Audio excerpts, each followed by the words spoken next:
Welcome in, ladies and gentlemen, Chit Chat and Chapters. I'm Austin. She's Lauren. I hope everyone's having a fantastic day. Oh, gosh. Oh my goodness. I'm being attacked from the inside. I hope everyone's having a fantastic day. Oh, that Lauren, was how are you? Apparently better than you. But you know what? I'm a little frustrated, Austin. I'm going to be honest. Oh, no. So you're not fantastic. I'm not today. Uh-oh. I am like almost the opposite of a reading slump, in which there are so many books that I am unbelievably excited to read and just don't have the time to read them and cannot read fast enough to the point where I'm getting frustrated about it. That's wild, because I have the exact opposite problem. Yeah, I don't know. I just I have, and we're going to get into it in the next kind of segment, but there's a couple things coming down the bend that I'm just so excited for, but I know it's going to take up too much of my time. But then there's other things that I want to get to, and I'm just this huge wheel of I have so much I want to do, and I feel like I have no time to do it. I just can't read fast enough, cannot consume enough books. Congratulations, because I absolutely am not in that. I am in a hard reading slump, real hard. Even so, books that I have tried to read aren't the vibe. Kind of, it's really rough. So and I've had hard. I actually had to pivot into more podcasts to try and get out of it, and I think I'm officially out of it with the books that I'm currently reading, but there was a real hard time where we'll talk about it. Let's dive into it. Yeah, let's just dig in. I went through 3 audiobooks where I DNF'd after 20 minutes. It rough. couldn't pull me in. Death on the Nile by Agatha Christie was one of them, and I was like, This is what I want. This is a mystery. This is a blah, blah, blah. Couldn't get into it. Just couldn't do it. Don't know if it was the narrator. Don't know what the deal was. And it's so hard when, you want to be reading, but nothing's hitting. I feel like there's 2 types of slumps. There's the type of reading slump where, you're excited to read, you want to be reading, but then nothing, all of the words on pages, you're I want nothing to do with any of them. They're not hitting the way that they want to. Versus a reading slump where you're I don't even want to be consuming words. I don't want anything to do with any book. I feel I'd rather take that, because then I can change things up and kind of push through that. If every book I touch is an icky book, that's so rough. Yeah, absolutely. But I think I'm out of it. So the book that I went the longest on and DNF'd was Accomplice to the Villain. I was so excited for it. Yeah. And what's worse is this is not a DNF for now. This is a full DNF. I am not going to pick it back up. And we'll get into it in our next segment, because I got to ask the question, am I the problem? So we'll that little tease, as they call it in the biz. A little sprinkle. That's right. But what have you finished? Let's go on a high note. What have you finished? Absolutely. So I have finished so many things. I was reading Nothing Like the Movies and got that done. This book is so good. Yeah, it is. It's phenomenal. Okay, so you know how I was saying the deal and the off-campus series is the standard for hockey romances? This is the standard for YA, new adult YA, because in certain college I do it's kind of that borderline, but this is the standard for that. Anything less is a fine book. This is phenomenal. This is so good. I love Wes and Liz so much. And since I read Better Than the Movies, I love the way that Better Than the Movies was Liz's book and Nothing Like the Movies is Wes's book. It's it's this perfect little duology of these 2 people that find each other and then come back to each other. And it's my thing is and I kind of feel I'm slightly unique in this opinion, but I really enjoy when a romance book is just as much from the guy's perspective as it is like it feels like it's a guy romance, like not necessarily a book for the boys, but like the romance it's a true couple. Like we're getting both sides. It's not I care just as much about the guy as I do. thing. Yeah. Yes, and the thing is there are a lot of dual POVs that I still feel like are the female main character's romance story, where this is Wes's. This isn't even hers necessarily. This is Wes's romance story, and I love it. I love it. The audiobook for it literally feels like that voice is how I now picture Wes for everything. Like, if I think these got picked up to be a movie or a series or something. Oh, thank goodness, because this deserves that. It's gonna be perfect. It's gonna be perfect. If they take it with any TLC, it's gonna be fantastic. And I need the voice to be very similar because that's now how I picture Wes in my head. So that was fantastic. I also had a really interesting read. I read my first James Patterson book. Oh, but interesting. it's written with Dolly Parton. It's called Whoa. the queen, the icon. And the audiobook, Kelsey Ballerini is the voice of the singer in this. Oh, shoot. Oh, man, it's all coming together. I thought so. Oh, no! Yeah. And I get the feeling it's just because I don't read a lot of mystery books. And so, like, but it never felt, I felt uncomfortable in ways that I shouldn't for a mystery, I feel like. And then once we did finally start getting answers, they weren't really, like, satisfying payoffs ever. And so, like, we get to the, like, end and we get to, like, the final big revelation and reveal of all of this. And I just kind of was like, okay, we kind of knew that all along, though. And it wasn't as big of a, she's running from her past the whole time, and she's running from her past. And then you find out what her past is, and they don't even really dive into it. So it just isn't overly satisfying. I was kind of bummed. Well, I'm going to have to add that to my TBR because I'm not a James Patterson guy. He's written too many things and like it just, you know? So I'm going to add it. We'll add it because also Dolly has a voice in it too. So for you being a little audio, Dolly's a voice in it too. It's so good. You know, it's got a 3.79 on Goodreads, so it would make sense that it kind of fell a little flat. That's kind of in that 3.79 is right in that range where like it could be good and it could be Yeah, and I think I gave it like a 3. A 3.5, you know, just very, very middle that of the road. surprises me based on how you described it. I would have imagined you would have given it a 2. Yeah, and that's fair. And I think doing the audiobook with Kelsey and Dolly really drove a lot of it forward for me, getting me a little bit higher because like I loved Dolly's character. Dolly's character in it was Dolly, which is really fun. And like the romance in it there's a romance subplot that's really sweet, and it's set in Nashville, and I love Nashville. So I mean, like there were enough things to kind of bump it up, but for something that you look at it and you're like, it's Dolly and James yes. Meh. Well, you know, James Patterson has been doing this a lot with a bunch of famous people where he's co-authoring with them. And so, I don't know. It's an interesting thing. Yeah. No, for sure. And then 2 more that I will rapid fire. I finally read The Lightning Thief by Percy Jackson with Rick Riordan. Yeah. This was like super enjoyable. I cannot believe I did not read this when I was this age to be doing so. Yeah. But it's also very Harry Potter vibes. It's very young. Nice. It's very young. I'm going to continue it because it's such a classic, but you kind of have to remember how young it is. Sure. But the nice thing is through the books, they obviously get older too. So that was that was really just a fun, goofy time.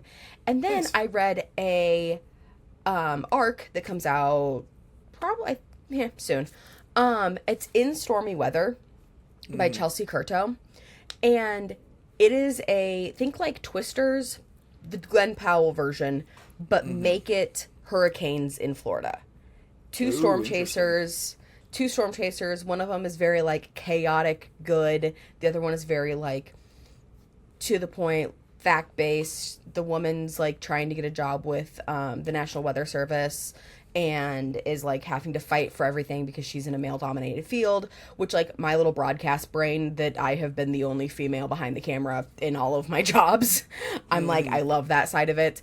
And I think the thing that like really got me, and like, you know, my husband, so this will make sense, but like the male main character carries ketchup packets in his pocket for her because she loves adding, like, they never give her enough ketchup for like french fries or burgers or things, so he carries little ketchup packets. And my husband is like, we go through ketchup beyond fast in our household. And so I was like, this, I feel so seen.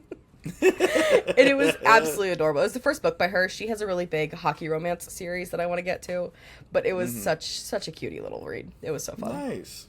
Very good. Very, very good. Yeah. What are you reading right now? I started the audiobook for Dungeon Crawler. I cannot say it to save my life. Dungeon Crawler Carl.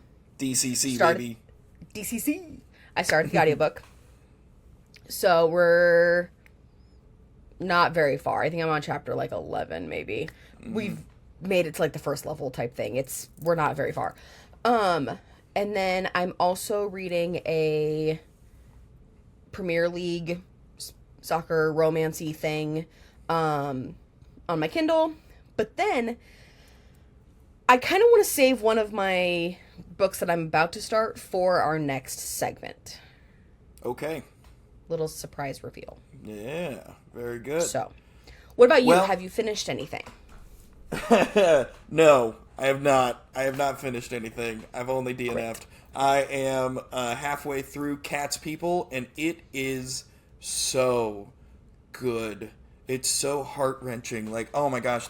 It's the story of, like, 7 or 8 people interwoven together, and the connecting theme is that they all, like, interact with this black stray. And it's so wonderful. I just finished a chapter where I was sobbing because one of the characters, his name is Bong, he is a Filipino bodega owner, and his wife passed away a couple of months ago. And there is a scene where he visits her grave and he brings her favorite snacks because he knows that she would want to share them with the squirrels. And he's just sitting there talking to her like she's there, and he's picturing how she would be reacting, and it just broke my heart because it's like it made me think about how would I honor my wife if she were to ever pass away. Frick. Yeah, man. And there's a bunch of like there's like legitimately 5 or 6 stories going on, and I care about every single one of them. It's so good. The correspondent thing where like you just care about every character and everything just as much. Yep. Oh. So I'm glad you didn't end up DNFing that though. Oh yeah, absolutely. So I'll finish that this week for sure, and then I'll jump into the super horny whatever book that I bought we talked about last time. So maybe the reading slump continues. We'll find out. That's fair. And then the audiobook that I am currently reading is Murder Takes a Vacation by Laura Lippman. And it's just really fun is the best way to describe it. I actually just saw a YouTube video with a girl that finished that and said the same thing, that it was like, it's the perfect summer mystery. It like, kind of is. It's like, fun and light, and why not? Uh-huh. Yeah, it's fun, light, it's art thief, so it's different, and yeah, it's very good. Very, very good. I've really enjoyed it. I'm like 45% of the way through, so. Very nice. Very excited. I'll finish that this week as well. I got a lot of driving ahead of me. Nice. But with that, we should dive into Am I the Problem? Because I really got to talk about my DNF. That'll be coming up right after this on Chit Chat and Chapters. Welcome back, Chit Chat and Chapters. We've got a quandary of sorts. Am I the problem? Is Austin the problem here, or is the book the problem? That's fair. I think it's book you. In question. I'm never the problem, and so it's got to be something wrong with you. No, that can't be it. Absolutely not. The book in question is a book that I DNF'd at 70%, Accomplice to the Villain. And I was really looking forward to this. 70%? 70%. 70%. And the reason why... So, let's start with the reason why I really loved the first book and then kind of liked the second book. It is fun, cutesy, flirty the whole time. Yep. And for the first book, I loved that. It was wonderful. It felt easy, felt very nice. Second book, didn't like it as much. And this third book, I like it even less. And the reason why is because at some point, stuff's got to be serious. Like, there are things going on. Oh, yeah, at some point. But does it? Because, I mean, that's the point of, like, a cozy fantasy. But, like, I mean, you want to talk about cozy? Let's talk about Cats, people. Like, it's cozy. It's a warm hug. When Sad Bodega Man is sad, he's sad. Yeah, and I guess even in, like, my cozy fantasy, there's usually still, like, some type of, like, build-up to something. Yeah, absolutely. It can't all be one note. And this book is all one note. And it's a fun note for a while, but, like, the how much do I want to get into it? Like, that, I guess that's the other part. The other part is, you know how some books, I promise I'll get there. You know how some books, like, give you a recap in, like, the first 2 chapters where, like, kind of tells you where everything is, who everybody is, yada, yada, yada. This book has none of that. And it's been so long since I read Apprentice to the Villain that I was confused right off the bat. Who's who does what, why are we doing things? And it didn't do a very good job of, like, recapping that. Well, and there are such ways you can do that without being like, last time on Glee. Like, sure, there are ways you can do it in the first couple chapters without having to, like, completely reiterate things. And then the last part that was the worst is that everybody loves somebody. Like, there are, like, 4 different romances going on in this one book. And it, like, so everyone has the same energy of trying to flirt with somebody. And I just couldn't, like, at some point, there's got to be a different problem other than, man, I really wish I could get in her pants. Like, yeah, there's got to be a different energy. And so where the question of, am I the problem? Because I have presented why the book is the problem. I might be the problem because I did not reread Accomplice to the Villain. I did not refresh my mind with what was happening. Is the tone not shifting a me problem? Where do you stand on this, Lauren? Am I the problem? So I can't answer that without asking if I am the problem. Because the book I want to start reading and get into, because my brain cannot let me not do this, I think, and I don't know how to go about this. I've only read ACOTAR. I haven't read Crescent City, and I haven't read Throne of Glass. But I've also stayed incredibly, surprisingly spoiler-free on anything in Crescent City and Throne of Glass. All I know is that there are Easter eggs they do kind of at least touch. They may not overconnect, they're not completely interconnected, but there are Easter eggs from each one. Mm-hmm. It's July. There are 16 books in that series, and ACOTAR 6 comes out in October. I think I need to go reread all of that. I think I need to go reread ACOTAR, try to get through Crescent City and Throne of Glass before the book comes out. So, dog. Yeah, because that's the thing, is I don't want to get to ACOTAR 6 and forget everything like happened to you. Dog. I know. That's so much. I know. That's so much to ask of yourself. I know. I mean, it's And like this 13 books. and I read that a month. shut up, you. These are bigger books. These are I know like they are. 500-page books, so it's I like know. 26 books really. I know.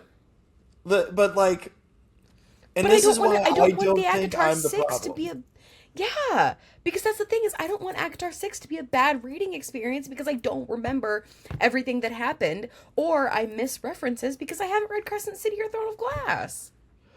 I think missing references, I don't think that's a thing to worry about. That's a you problem, absolutely. Being like, oh, I need to get every single reference. That's why, like, at the height of Marvel's, like, Avengers and all that sort of stuff, I was deep in that rabbit hole of, like, oh, this is this, and this is this, and this is this. Mhm.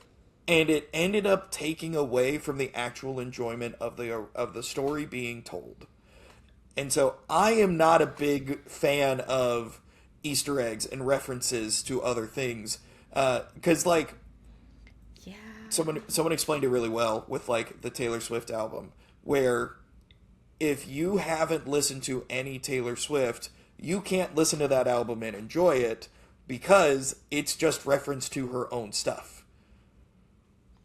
Yeah. Okay, you have to understand. I have reread Fourth Wing now twice because I needed to reread it for Onyx Storm. I did the same thing for the Hunger Games. I reread the Hunger Games before each movie. I've reread the Hunger Games probably, well, let's see.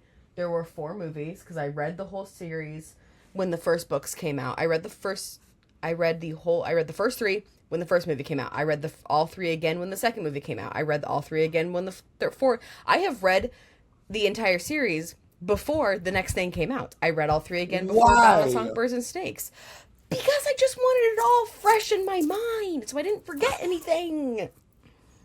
You can't tell me you don't relate a little bit because it just happened to you where you forgot things. But like, that doesn't... Here's why it's not my fault, okay? I'm not the problem, all right? Here's why. I'll tell you exactly why. Because Accomplice to the Villain did not come out 2 months after Apprentice to the Villain. You know how... Let's find out. Let's figure out how many years it was in between these 2 books, okay? It doesn't matter. I'm not going to take the time. You want to know why it doesn't matter? Because if it's a year, that means that likely someone read it when it first came out, and then they had a year to wait. And nobody is remembering anything for a year. It should not be an expectation for me to reread a thing to enjoy the new thing. But I don't think that books are meant to be written for new releases.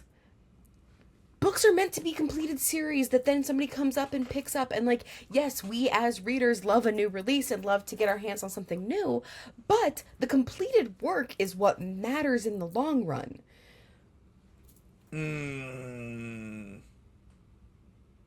Dang it. That's a pretty darn good point. Harry Potter, Lord of the Rings, those series All all of had them to come give out at you one point. all of them give you a good recap in the first 2 chapters. Every single one. I know it. Yeah, maybe, okay, so maybe that's the discussion. It's not the releasing of the book, because let's be real, you gotta type, you gotta be able to write the book, and get them out. So, like, it's not so much about the release and having to wait the year as it is you should get a recap. You gotta. And it's gotta be a really good one to be like, here are all the things that are important to this story. We don't have to talk about all the side quests or anything like that. Even in this book, the side romances that are not main characters, I figured it out. I figured out who liked who. Like, that part doesn't matter as much. But, like, I don't understand the main story from what happened in the last one. Fourth Wing That's a doesn't do that. problem. Fourth Wing absolutely does that. Don't even. I'm sorry. Did we read Did we read the same? Did we read the same book? Go. I'm out of here. I'm over this. Absolutely not. No, but Onyx Storm, the entire first half of Onyx Storm, I sat there and I was like, wait, this is not. Did we start a new series? Because the first half of Onyx Storm does nothing to tell you what's going on. That's different because Onyx Storm is not. It doesn't not tell you what happened. You know what. It just doesn't happened. do it at the beginning. No. It tells you the battle of whatever Basgiath. How do you say it? Basgiath? Yeah, that one. It talks about that battle, and it talks about the fact that the wards are back up. It talks about all that. The power struggle is confusing, but has nothing to do with the previous book.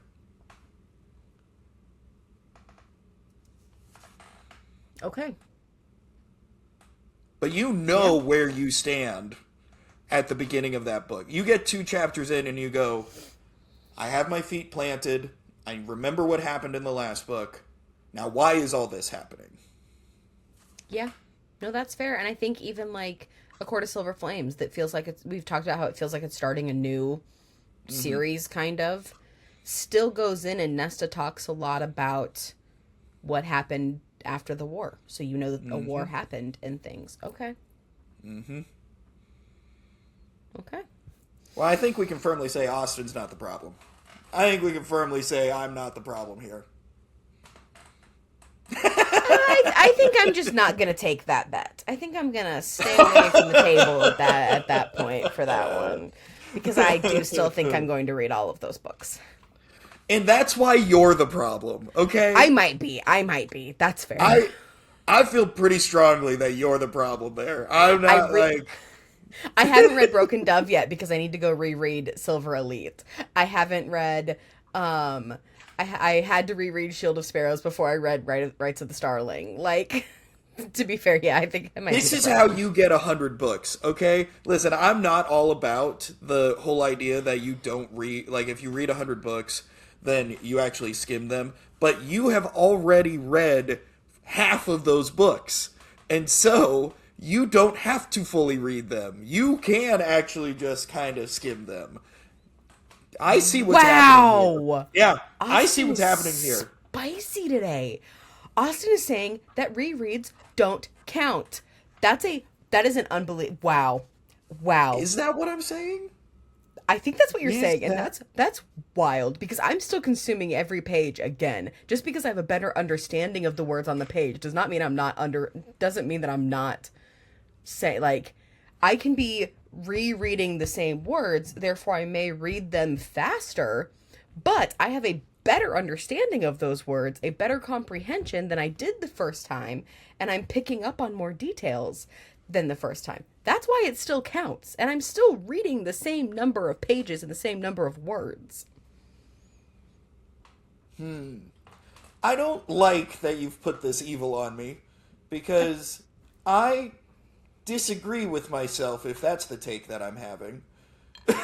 No. Yeah. No. Austin's about to have an existential crisis. Because... Okay, I'm doing mental gymnastics right now. Hang on. I can see the wheels. The steam coming out of your ears. So, no, rereads do count. And yes, they are done quicker. However, doing 100 books that includes 50 rereads is not as impressive as 75 new reads. That's where my math is coming in. That's the bigger point. It is not that rereads don't count. It is just that a reread is a less impressive read than a new read. Yeah, I'll give you that, because if you put it even on a base level, if you have somebody that reads 10 books every year, they always read 10 books every year, super base level. If that person rereads the same 10 books every year, it's less impressive than if you read 10 different books every year. Yep, 100%. And not that reading has to be impressive. Not that, I No, want to make no. that abundantly clear. If you read the same 10 books every year, good on you. Happy for You're you. still reading 10 books. You are Still still reading? reading 10 books. Correct. It's not going to be as impressive as the person that reads 10 new books every year. See, okay, and then I think to that vein, I think that's why I tend to do audiobooks for my rereads. I will physical read it the first time, and then Oh. I audiobook it because it feels less important. Whoa, that's really I want interesting. to get I want to get the information, but I audiobook it. Because you listen to audiobooks pretty quick.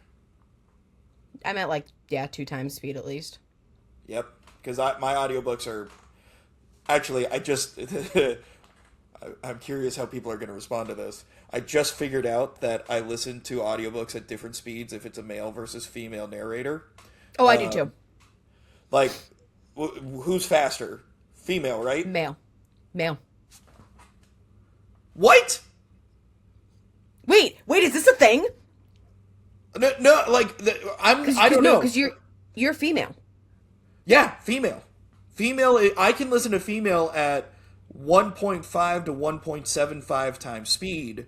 Male, the max is 1.25. Do you think it has anything to do with the fact that, like, that is our, like, sexual preference? So you're used to listening to your wife, so you can consume that tone and that thing more. I'm used to listening to my husband, so, like, you know what I mean? Like, I wonder if there's something to do with that. I'm picking up what you're putting down. That is not the direction I was thinking it was going. My mind went to, because, you and I, audio people, we Yeah. love high quality audio. A woman's voice is naturally a higher register, and so it will sound fine at a faster speed because it's a Yeah. higher it's just a higher pitch, whereas a male's voice at a higher pitch sounds much more like not off-putting, that's not the right word, different. Distorted. There's a dissonance, distorted, there's a dissonance Yeah. there where, like, I that's where my mind went with it, but then it doesn't make sense for yours. I also will listen to a female voice at a lower volume and a male's voice at a higher volume in my ears. Whoa, that's crazy. The older I get, the more that I realize that I really did go into the right field, because I am really ticky-tacky about audio. I prefer a male narrator, but I like the Teddy Hamiltons and, like, the really, really low, like, I can't do the super deep register. Same, and female voices I have a harder time with in general. Interesting. Wow. Like, the correspondent We're I learning listened to, so and I much listened... about each other. Oh, yeah. No, like, the correspondent, I listened to it, I think 1.4. I had to listen to it way slow because I could not keep up with her voice. Whoa, that's interesting. Where I think with the spare, Prince Harry's, I think I was at, like, a 2.3, maybe? And he's British. I added an accent in there. Whoa. That's crazy. Holy cow. Well, tell us how fast you listen to male versus female audiobooks. Tell us where we're right, we're wrong, who's the problem. Put it all in the comments, man. I'm very intrigued on where, like, are we weird? Am I the weird one? I mean, you the I weird am. one? Yes, I am. Well, weird, that's fair. I'm not. I'm a beacon of normalcy. Yeah. Uh-huh. Yep, totally. 100%. All right, that's going to do it for this segment. We've got a draft coming up right after this. It's Chit Chat and Chapters. Welcome back, Chit Chat and Chapters. Let's draft up a team of genres, shall we? Now, Absolutely. we're not doing your basic mystery, romance, YA. Get that out of here. In the bin. Get all the way in the garbage outside. We're talking niche. We're getting into the nitty-gritty of this. This is the genre where it's very specific. Okay? Yep. Lauren, are you ready to do this? Who's going first?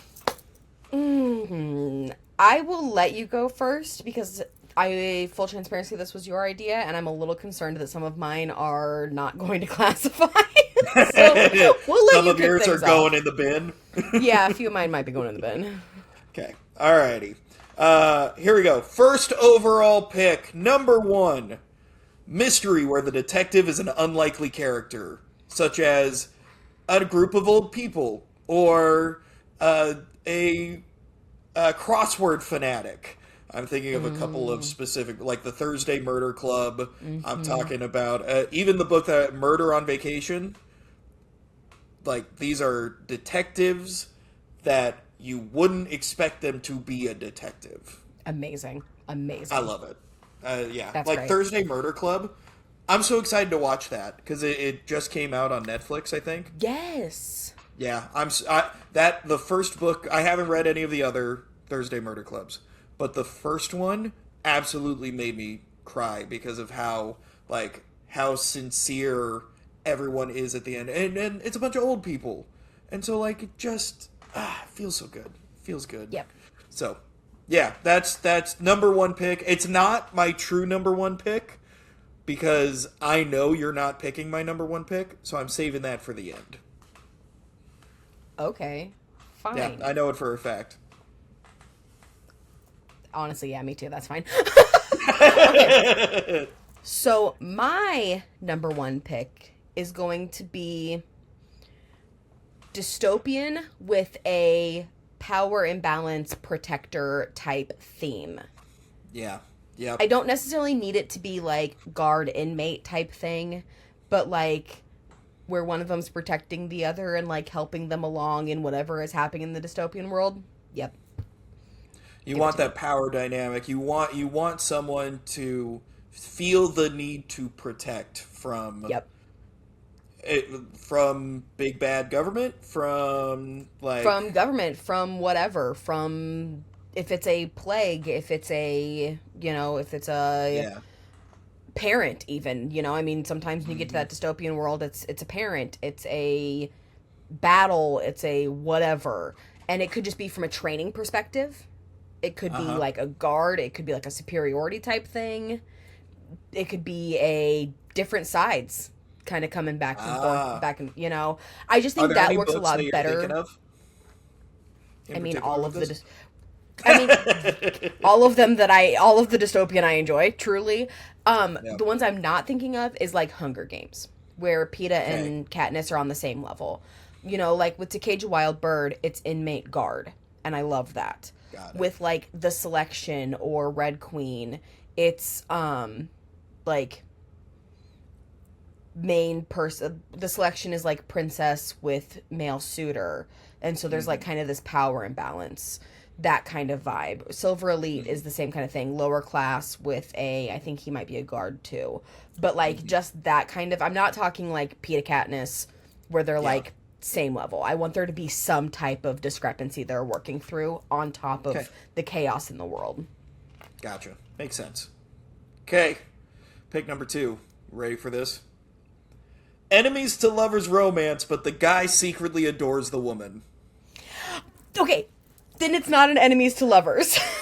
If You're right. I totally agree, because I almost wrote that too. I have it scribbled out on my paper.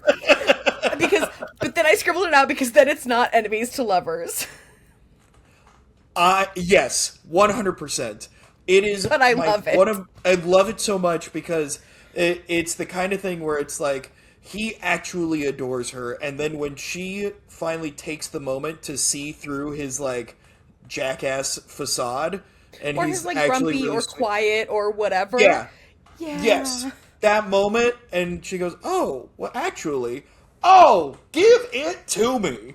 When she hits the brick wall that's in front of her. Yeah. Yep. Yep. Oh, yep. And now Back to You is such a fantastic example of that. Where Yeah. he like, or in that same vein, I don't have it, but like where neither of them realize that they think they're enemies, but it's really because they like each other. Oh, I love that. I love that so much.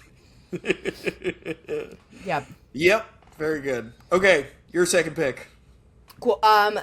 Childhood friends to lovers, but the friends the first time they had dated. So like I don't want like little kid friends and then they like break up and then they come back or whatever. I want them to have kind of had a relationship. Something happened, then they come back and, like, are together forever then. Mm-hmm. Yeah, gotcha. You mean exactly like nothing like the movies. No, totally. Nothing like the movies. Basically, like, a lot of The Summer I Turned Pretty. That kind of, like, we were together. We were, like, there was another one I just finished, too. That was that same kind of, like, so, like, they had their own little world and then they come back and it's just perfect. Yeah, they grow up a little bit. They experience the outside world and go, I really want to be comfortable. Yep. I want to, I know who my person is. Yep. Love it. Absolutely. Love in Other Words. That was the other one that I was, that it's just like, it's this perfect, like, they come back together and they're like, this was what it always should have been.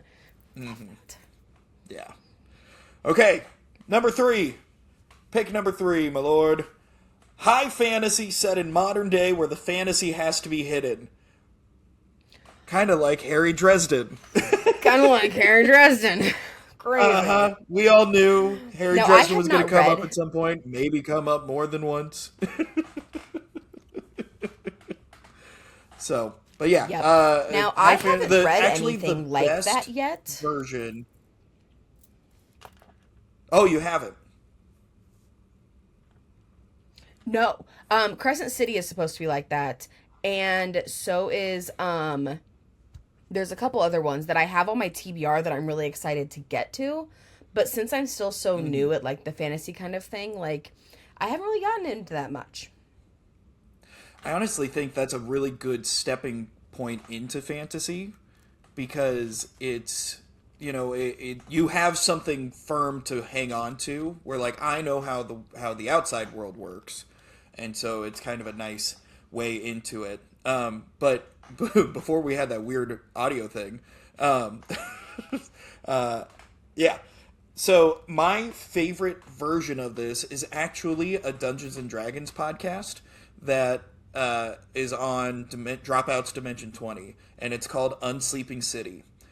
And it's set in New York City, and it's just so perfectly done where all of these people are the classic, like, one's a wizard, one's a cleric, one is a monk, like, they're the classic versions, but they are so perfectly stamped into a New York stereotype, and it's wonderful. It's so much fun. So I love this very niche genre, and I want more. Mm-hmm. I want more of it. See, and I think that's the thing is, like, when I think of that kind of genre, I'm thinking, like, urban fantasy type, where it's, like, magic is just set in the real world, not so much that it has to kind of be hidden, and I love that. I love the idea of that kind of added layer to it. Yeah. There's a lot of normies, and their whole world would be broken if they found out that magic was real. Like, yep. Yeah, I love that. Love that. I guess Percy Jackson is that. Oh, is it? Actually, yeah, because Percy Jackson is they have all these things that, like, they have a mist that goes over the normies in New York and in California and stuff when they're doing their god things. Ah, so, interesting. Yeah. Yep, so it is very much like that. Yeah, no, that's nice. Good. I like that a lot. Sweet. Okay. Number 3. Number 3. We're going to start getting, like, a little bit more narrowing of things down. Small town romance where the female main character is a big city girl, and I like it better female than male, but not like, oh, I have to come back to the farm, where she comes back to, like, help and she, like, realizes really quickly how much she loves it, so then the male main character, like, sees how natural and she shouldn't have left kind of thing. Mm-hmm. Hallmark movie. Absolutely. Yep, that's my so jam. Good. Yep. That's the perfect, like, yeah, I always associate it with Christmas time. Yep. Just because, but it doesn't have to be. It can be 4th of July. It can be. It's always holiday. It is always holiday. There is that.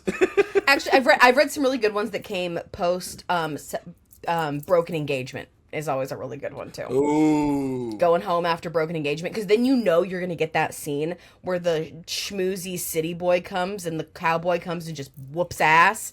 Oh, Yeah. that's so good. It's so good. That's good. That's good stuff right there. Yeah. That's a great pick. I really love that. I should have been on my board.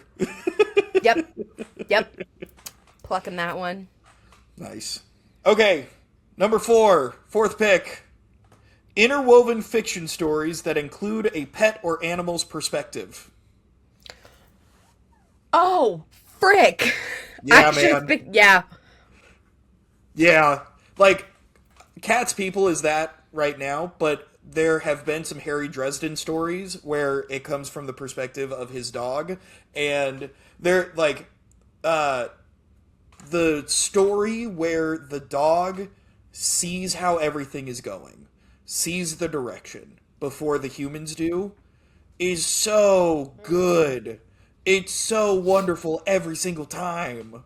There was a book that I read last fall, If It Makes You Happy by Julie Olivia. And it had an entire the epilogue was written from the dog's perspective. Oh. And the whole time you're also kind of afraid that this dog's gonna die, but it's a romance, so it doesn't, and it's fine. But it was the best epilogue I've ever read in my whole life. It was so sweet, and because like then the dog calls the people different things because he doesn't understand that that's their name. It's like the little girl that smells like sugar, or I know that this is my mom, but then my mom's best friend. That's Cat's People. Like there's Sad Bodega Man and Rainbow Lady and Friendly Mailman. Like, yes, I love that. It makes my heart that's happy. Incredible. Yep, that is incredible. That's such a good one. Oh,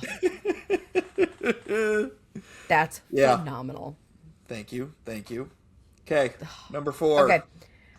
Okay, 4 for me is going to be Trials, but in dystopian books, not fantasy.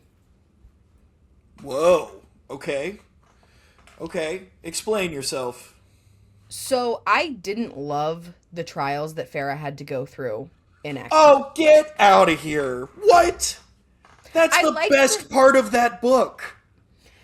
I liked them from the whole, like, Reese having to, like, help her, and, like, I liked that, like, the dynamic of her in the dungeon when, like, I liked the things around it, but the actual trials in the fantasy, I think the thing is because it's fantasy, I'm like, there should be things that are, it felt too basic for fantasy, I think is the thing.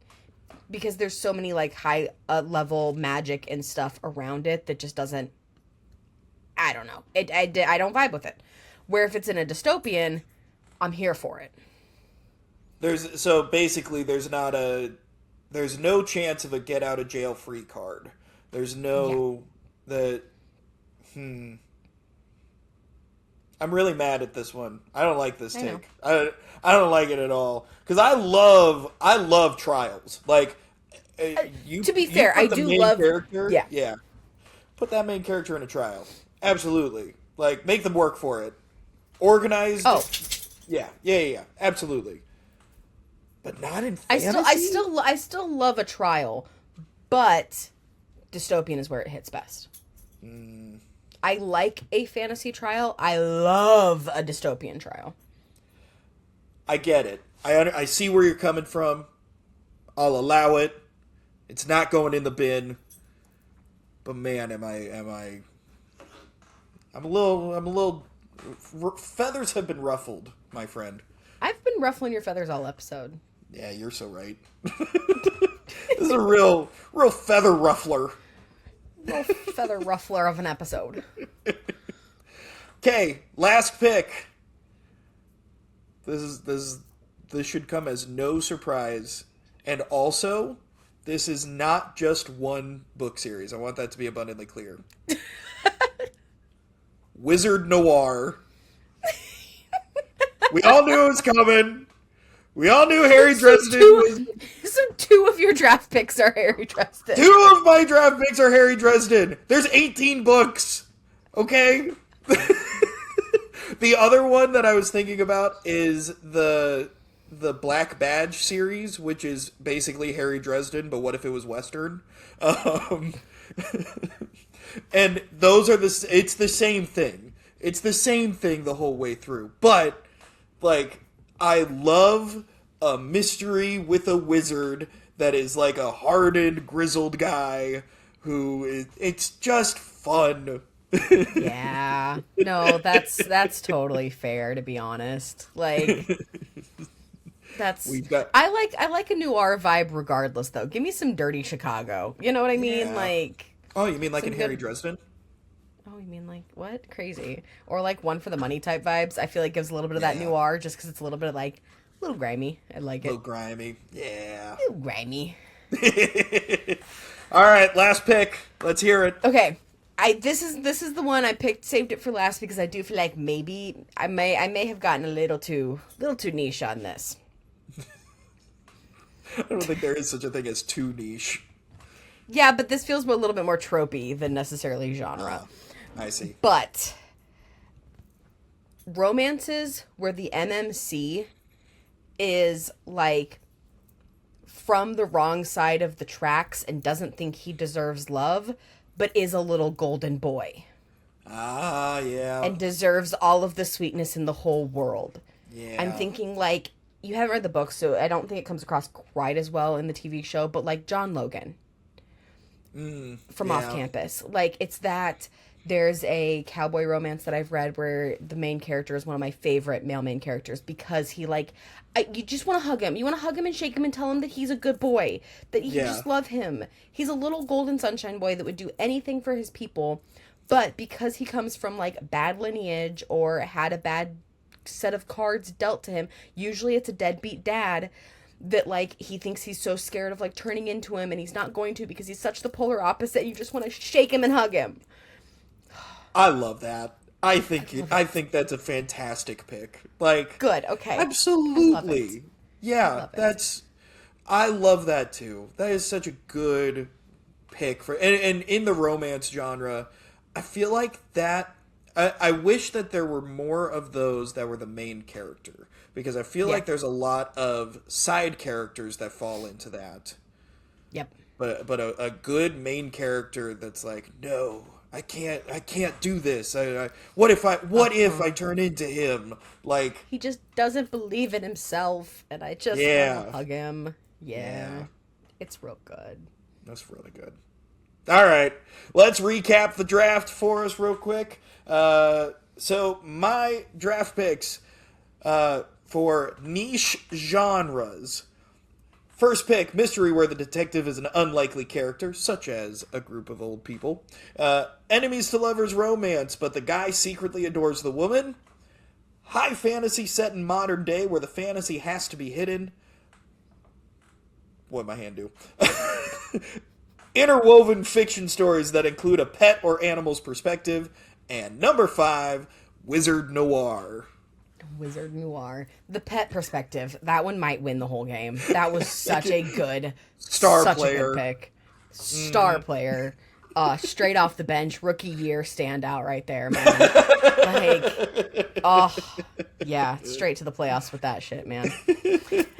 All right, for me, my 5, starting with number 1 in the niche genre rankings, we had Power and Balance Protector dynamics in a dystopian. Number 2, we had childhood friends to lovers, but like the childhood they were also kind of lovers. 3, we have trials in dystopian, more so than fantasy, I will say. Not necessarily not fantasy, but more so in fantasy. 4, we have a small town romance with a big city girl that comes back, but loves the small town. No animosity there. And to wrap up number 5, a romance where the male main character just doesn't believe in himself, thinks he doesn't deserve all the good, and is just a wonderful golden little boy. Beautiful. Two big teams. Like, these are heavy hitters. We crushed that, honestly. Honestly, both of our number 4 picks might be our best picks. Yeah. No, that's fair. Let us know what your favorite niche genre is down in the comments below, but it is time to wrap up this podcast. Lauren, where can they find you on social media? You can find me across the board at Lauren's Lifestyle on the YouTubes, the Instagrams, the TikTokies, Goodreads, Fable, all the things. And you can find me on social media that I may or may not use at Radio Guy Austin. This has been Chit Chat and Chapters. Be sure to like, share, subscribe, 5-star review, rate review, share it with your friends. Tell your grandma about this podcast. Tell your dog so they can write an epilogue about it. Do that. Absolutely do that. We need more dog listeners. The dog listenership for this podcast is way too low. Far too low. Far too low. Oh, goodness. And with all that being said, this has been Chit Chat Chapters. Keep on reading.